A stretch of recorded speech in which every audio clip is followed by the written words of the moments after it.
Tracy here at SCC Fitness, and today we're talking about landmine overhead press again. Last week we obviously covered that a little bit, so if you didn't watch that video, make sure you go back and check that out first.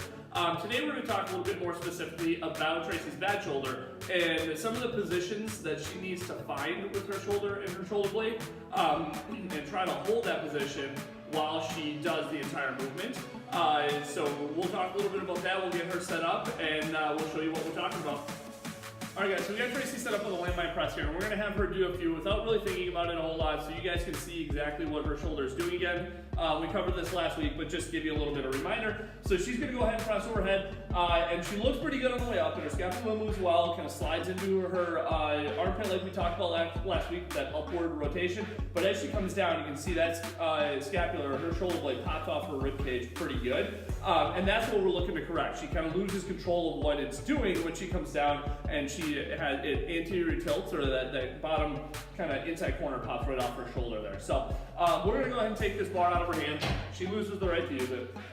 So we are going to get her in a good or a better position. And the way we're going to do that is work on posterior tilt. So we're going to get her shoulder blade to sit a little bit flatter on her rib cage. So the first thing we're going to do, think of pushing this in and lifting that shoulder. So now she's nice and flat. Then what we're going to do is the cue she's going to use is think of taking this elbow to her back pocket.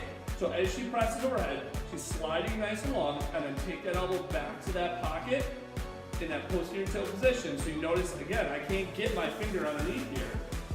So I'm going to slide back up, and then take that elbow to the pocket, and she maintains a good position here. So she's actually in a really good position now. She's getting a little bit more recruitment of her serratus anterior, so that way she's controlling what that scapula does as she comes back down. All right guys, so Tracy did pretty good without the bar, so we're gonna try to give it to her again and see how she does, to see if she can hold that position once we get her into that good position, that posterior tilt we talked about. So we're going to want to focus again, that inside shoulder, or part of her scapula down, shoulder back a little bit. We're going to take that elbow towards her back pocket. There you go. So she's going to hold that position. We'll give her the bar. There you go. All right, so now she goes and presses overhead, which is the better part of the movement for her. She looks really good. Then she's going to come back down, and she popped off a little bit there. So let's kind of reset, get that posterior tilt. Good. Remember taking that elbow to your back pocket on the way down.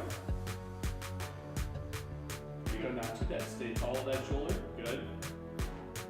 You got press.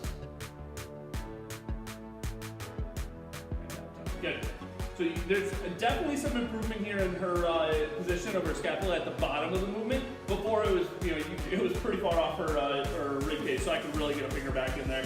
Now it's not too bad. It's still off a little bit. Still something that she's going to have to work on for quite a while.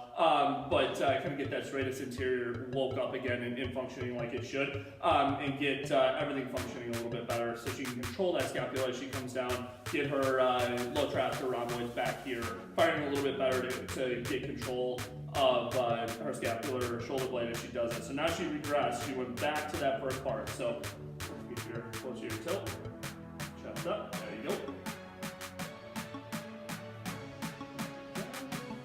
Good, better. So it's going to be something that she's going to have to think of kind of resetting a little bit almost every single time. So get up, come back down, reset again, up, back down, until she develops that muscular control to be able to control her scapula to stay flat on her ribcage and slide in a much more efficient manner. So that way she has less shoulder pain, better function, more mobility, those types of things. So that way she can kind of progress in a lot of different other movements, not just this one and a few others. It actually will have a positive effect in a lot of different things. All right guys, thanks for watching. As you can see, that I have a lot of issues with my right shoulder. It tends to be from sleeping on my right shoulder